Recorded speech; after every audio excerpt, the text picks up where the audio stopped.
4:30 in the morning at Rio Tinto's Hope Downs 4 operation, deep in the Pilbara, Australia. A shift supervisor stands at the edge of the pit with a radio in one hand and a fault report in the other. The haul truck in front of him has not moved in 6 minutes. It is a mechanical drive Caterpillar unit, one of dozens working this bench, and the diagnostic screen is throwing a code the site's own technicians have seen only twice before. He calls it in. The dealer's response window is 4 hours. At an average of $11,000 in lost production per hour on a bench this size, that single fault will cost the site $44,000 before a technician even opens the hood. He sets the radio down and looks past the truck toward the ridge, where a different fleet, painted a different color, is already moving without anyone inside the cabs. What he did not know that morning was that Rio Tinto had already decided which of the two systems would define the next decade of this mine. The decision had been made years earlier in a relationship that started long before anyone on that bench had heard the word autonomous. For 4 decades, Caterpillar equipment was not a preference in Western Australia's iron ore province. It was the default setting. Every major operation in the Pilbara, from Rio Tinto's original pits to BHP's Newman operations to Fortescue's later developments, ran predominantly on cat iron. The 793 series haul truck became the standard unit of measure for an entire industry. Behind every one of those trucks sat Westrac, the regional Caterpillar dealer, with parts depots positioned within hours of every major pit and a technician training pipeline that fed skilled labor into nearly every mine site in the state. That was not just a sales relationship. It was infrastructure that took decades to build and looked impossible to dislodge. But infrastructure built around moving rock with a driver in the seat is only as strong as its answer to the next question the industry asks. In the early 2000s, the Pilbara's biggest miners began asking whether the driver needed to be there at all. Komatsu answered first. In 2008, the company commercially launched Frontrunner, an autonomous haulage system engineered from the ground up around its own trucks. Every sensor and control system built as one integrated product rather than an add-on. Caterpillar had tested autonomous prototypes since the 1990s, but its commercial platform, Command for Hauling, did not reach the market until 2013. 5 years is not a rounding error in mining procurement. Therefore, when Rio Tinto mapped out which trucks would run the first driverless fleets in the region, only one manufacturer had a proven, revenue-generating system already hauling ore at scale. Komatsu did. Caterpillar's answer was still being tested at a proving ground. Rio Tinto had already partnered with Komatsu for 20 years by the time the autonomous question arrived, a relationship that predated the driverless conversation entirely. In September of 2008, at Hope Downs 4, roughly 300 kilometers inland from Port Hedland, engineers deployed what the company later confirmed as the world's first retrofitted Komatsu autonomous haul truck, running in a live production environment. Technicians in high-visibility gear walked the perimeter for the final commissioning check, radios clipped to their vests, eyes fixed on a machine moving without anyone in the cab for the first time on that bench. One senior technician stepped back from the haul road and folded his arms, watching the truck take a loaded run with no one behind the wheel. One engineer on site was heard telling a colleague, in words reconstructed from the logic of that moment rather than a recorded transcript, that the industry was about to learn which of its assumptions about labor no longer applied. Rio Tinto never framed the move as a rejection of Caterpillar. It framed it as an extension of an existing relationship. But one retrofitted truck at one mine does not reorganize an industry. What reorganized the industry was the sequence of decisions that followed over the next 6 years.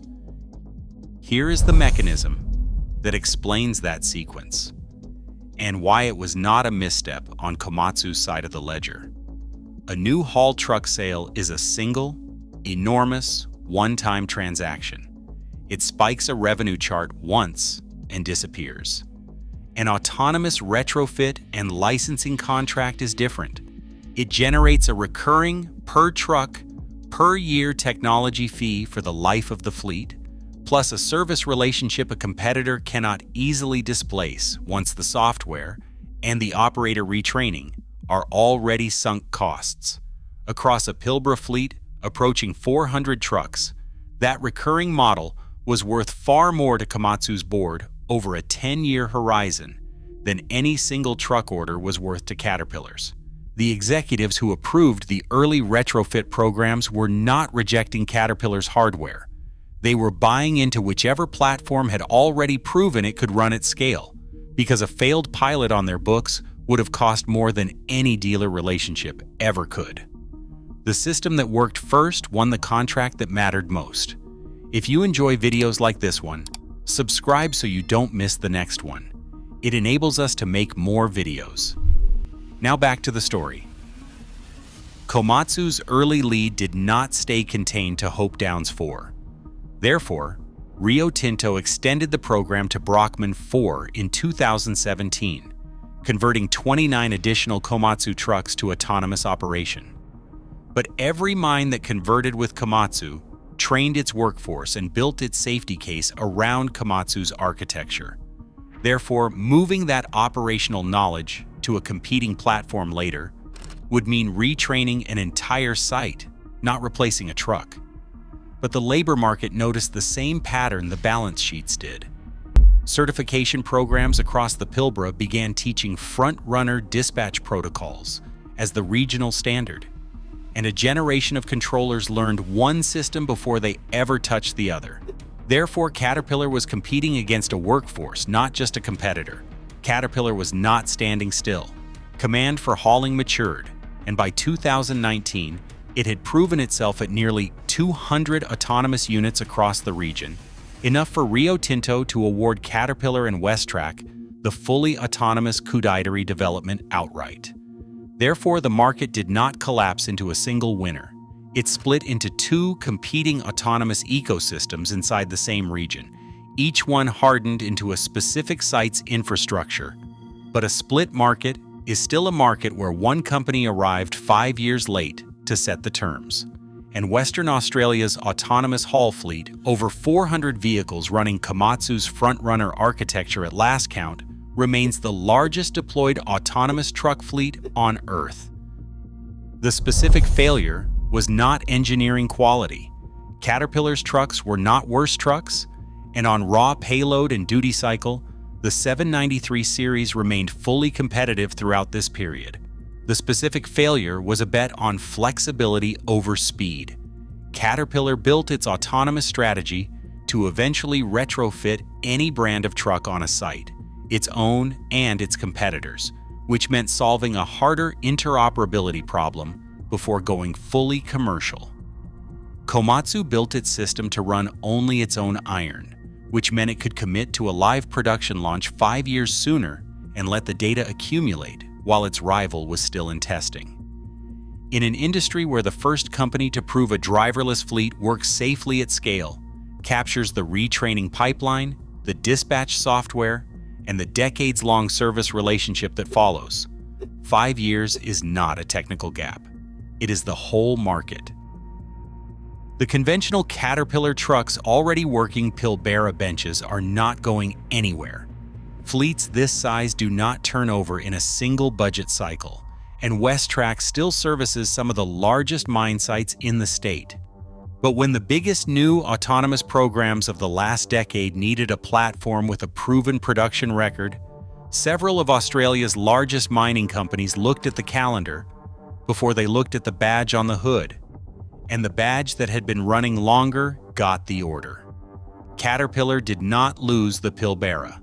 It lost the opening round of the only contract that was ever going to matter for the next 50 years. What remains unanswered is whether Caterpillar's newest bet, A fleet of battery electric trucks now being trialed jointly with BHP and Rio Tinto in the same province where it lost the autonomous race will let it write the terms of the next decade instead of chasing them again. That's the opening round of the autonomous mining race. Subscribe, and we'll see you in the next one.